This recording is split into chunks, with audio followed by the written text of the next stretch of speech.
طيب نيجي لأول سبب من أسباب Antepartum Haemorrhage هو البلاسنتال abruption.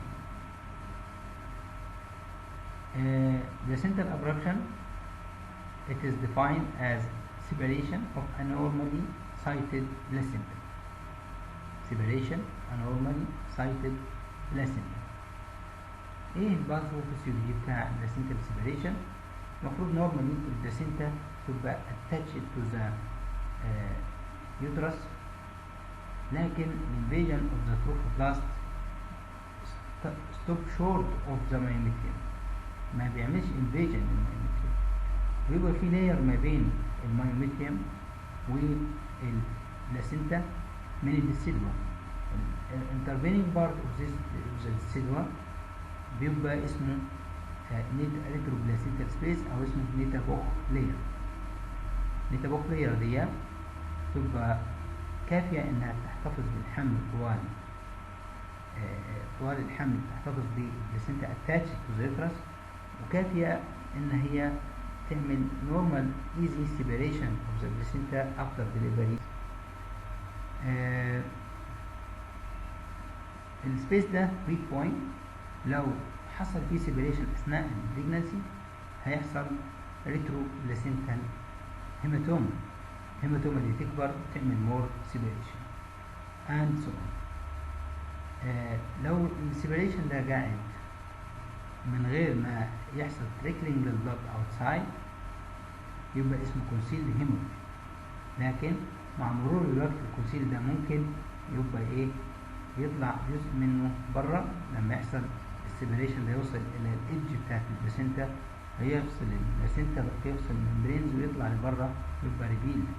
يبقى في الحاله دي اسمه ميكسد تايب. ممكن يبقى ريفيل فروم ذا ستارت، ما يبقاش ايه فيه ريتروبلاسنتا هيماتوما، يحصل سيبريشن عند الايدج اوف ذا بلاسنتا، وده اسمه. دي الثلاث انواع بتاعت ده الكونسيل اهو، لكن ده اسمه ريفيل. ممكن ده يبدا ميكسد بعد كده يبقى ريفيل، يبدا كونسيل يعني حاله اسمه ايه ميكسد هيماتوما. طيب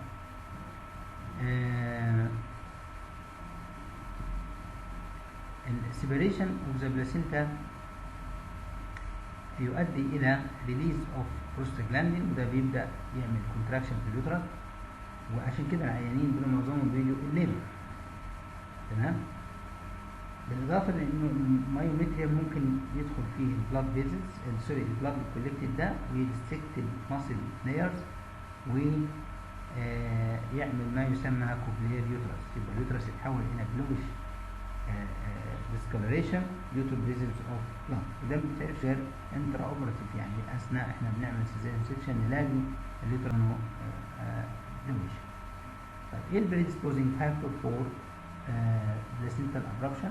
اول حاجه ان يكون حصل كده بلاسنتال ابربشن والبري اكلامسيا. this is the most common and the gravest underlying cause.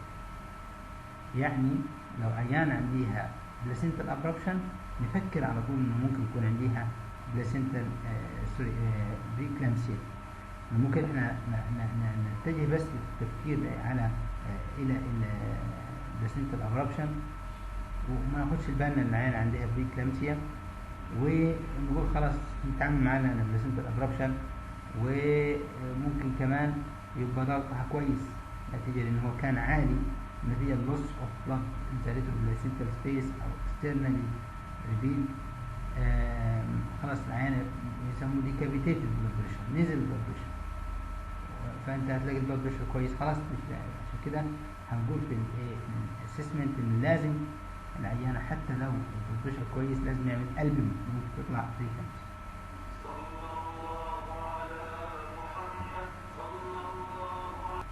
ممكن برضو العيانه يكون عندها الفوسفوليبيد سندروم، ممكن يكون حصل بلانت تروما في ذا ابدومين.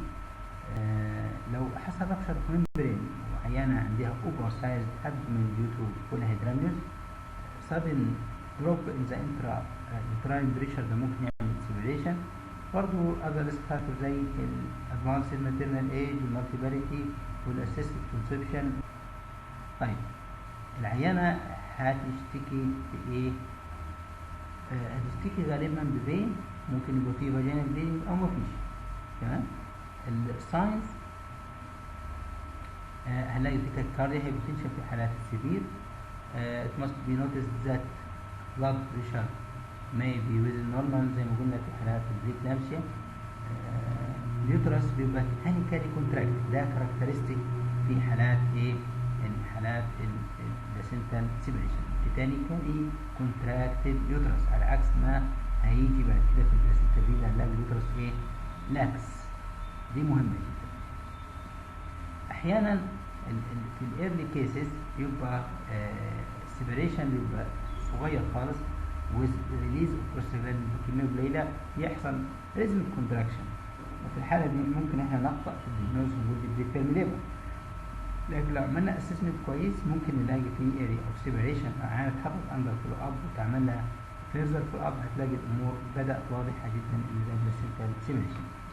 البي بي دايما في الانتيبارتم هيموريج is contraindicated قبل ما نحدد مكان البلاسنتا، لازم نعرف البلاسنتا مكانها فين، لأن لو كان البلاسنتا بريفيا ما ينفع، فاحنا مش عارفين.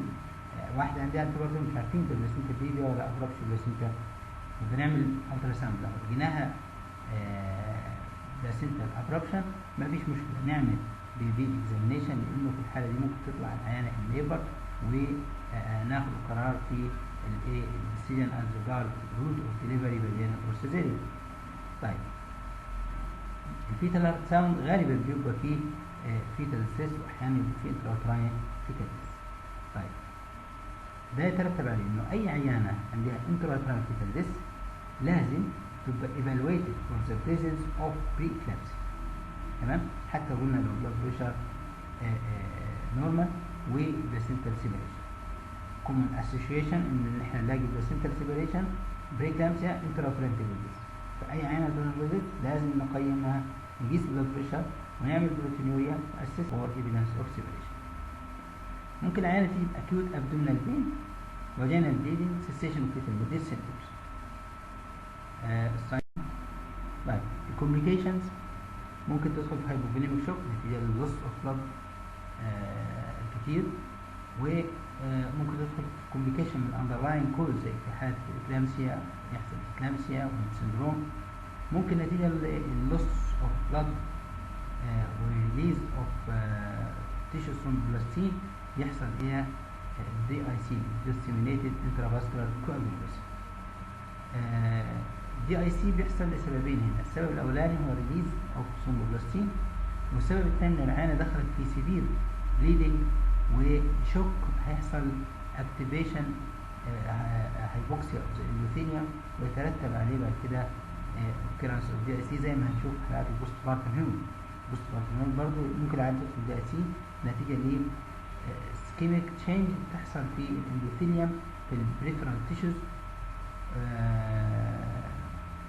الاندوثيليوم ده لما يحصل له اسكيميا بيحصل له ديسفانكشن، ويبقى السيرفيس بتاعه بدل ما هو سموث يبقى رف، ويحصل اكتيفيشن اوف بروتين فاكتورز، والايه البليتلت بيحصل كونسامشن للبليتلت، كونسامشن للبروتين فاكتور دي اي سي.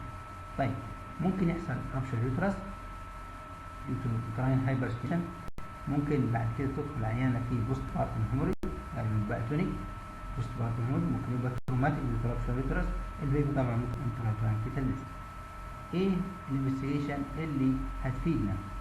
الترا ساوند هيفيد يس، لكن it is a clinical diagnosis، يعني بلاسنتال ابربشن تبقى clinical diagnosis، على عكس ما هنشوف بعد كده في بلاسنتا بريفيا it is ultrasound diagnosis. هنعمل تشيك للالبومين، قلنا حتى لو البلوزيشن كويس هنعمل تشيك للسي بي سي، ان ممكن يبقى انيميا، ممكن يبقى فيه ثرومبوسايتوبينيا في حاله البريكلامسيا، كوagulation بروفايل ممكن يبقى فيه disturbed coagulation بروفايل في حالات البريكلامسيا والدي اي سي. ناخد بلاد سامبل عشان خاطر هنعوز نعمل كروس ماتشنج، نعرف البلاد جروب بتاعت العيانه عشان خاطر هتحتاج دم. الترا ساوند نقيس الريتروبلاسنتا سبيس لو اكتر من 2.5 سم، يبقى معناها دي سسبكتد ان يكون في ريتروبلاسنتا هيماتوما. الالترا ساوند ما بيشخص اكتر من نص الحالات، ممكن يبقى في الترا ساوند. الديجري قلنا مايلد ابربشن، برضه زي ما قلنا في الديجري اوف بليدنج، مايلد بليدنج مفيش شوك، والسيفير بليدنج وفي شوك، او العيل ديد. تمام.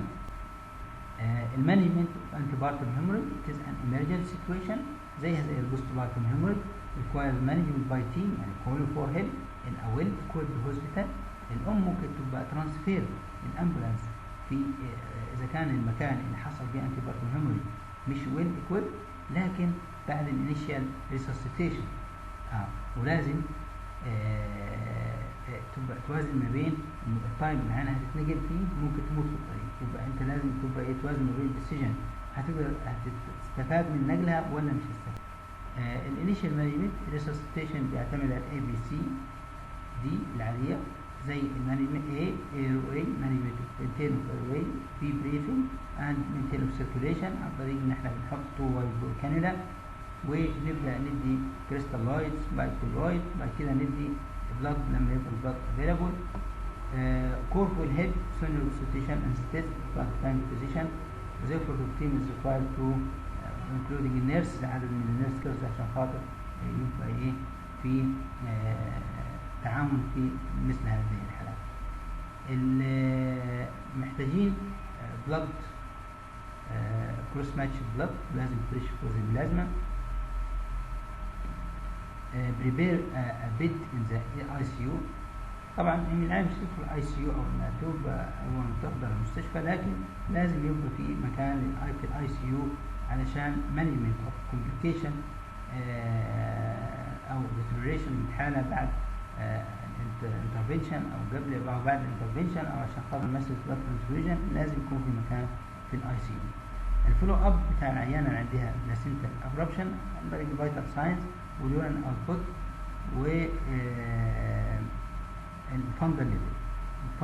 نشوف الفانجل ليفل كل ما يزيد في حالات البلاسنتا ابربشن. كونسنت انه العيانه دي البروجنوز بتاعها هي وبتاع العيل ممكن في مشكله، هي ممكن تحتاج انترفنشن زي لابوروتومي blood transfusion ICU admission hysterectomy and there may be maternal or perinatal mortality. بعد ما العيانه ايه انت تعمل كل الافورت يقول لك يعني ازاي يا دكتور حصل الكلام ده وانت ما قلتلناش من الاول. لازم يبقى الناس في الكونسل العيانه واهلها على انه دي سيتويشن بتعرف دي تشرح لها السيتويشن ان دي ليها كومبليكيشن يعني ديول الاوبستريك مانجمنت. لو في مايند هيبقى كونزرفتيف مانجمنت او ترمينيشن اوف بريجنسي. متى نعمل كونزرفيشن او ايه اللي هنعمل في الكونزرفيشن الاول؟ الهوسبيتاليزيشن وبعد كده مونيتورنج للماتيرنال كونديشن والفيتال كونديشن عن طريق سي تي جي. ممكن ندي توكوليسيس زي بالمغنيسيوم سلفيت. البيتا اجونست ما تنفعش في الحالة. طيب متى نعمل ترمينيشن في حالات المايند؟ لو في underlying cause require termination يعني اللي سيفير بالكامس حتى لو مايند انتيبارتم هيموريج ما يبقاش كونزرفيشن محتاج ترميشن. لو حصل انتيبارتم هيموريج بعد 37 اسبوع لو عانى اوريدي اكتفلي ان ليبر سيرفيس اكتر من 3 سم هيبان في البيبي اكزامينيشن. لو احنا بنعمل كونزرفيشن وبعد كده حصل مور ديتيريوريشن وحصل سيفير انتيبارتم هيموريج يبقى في الحاله دي ايه؟ طيب العيانه السيفير ما فيش كونزرفيشن دي لازم ايه؟ ترمينيشن بيبقى بالامرجنسي سيزيريان سيكشن. امرجنسي يعني خلال 30 دقيقه. الفاجين ديليفري بيبقى مسموح فيه في لو في الثلاث حاجات دول موجودين: البيبي ديد والليبر بروجريس رابيدلي تمام والام ستيبل مفيش ايه تاكيكارديا بتزيد وهي مفيش. المانجمنت سيرجيكال اثناء السيزيريان سيكشن العيانه دي معرضه انها تبقى في سيفير بليدنج نتيجه الاكل زي ما قلنا ممكن في رابشر يوترس. فطبعا هنعمل كومبريشن سيوتشر زي البي لينش عشان تكمبريس اليوترس دي فاسكولاريزيشن تربط اليوتراين والاوفريان والانترنال ايليك علشان خاطر تقلل البلاد فلوس. واحيانا الامور دي ما تبقاش كافيه للكنترول بليدنج تضطر تعمل هيستريكتومي and the decision must be taken sooner than later لان العيانه تعمل هيستريكتومي بعد ما دخلت في الستيج بتاعت الريفرسبل شوك خلاص حتى الهيستريكتومي مش هيفيد.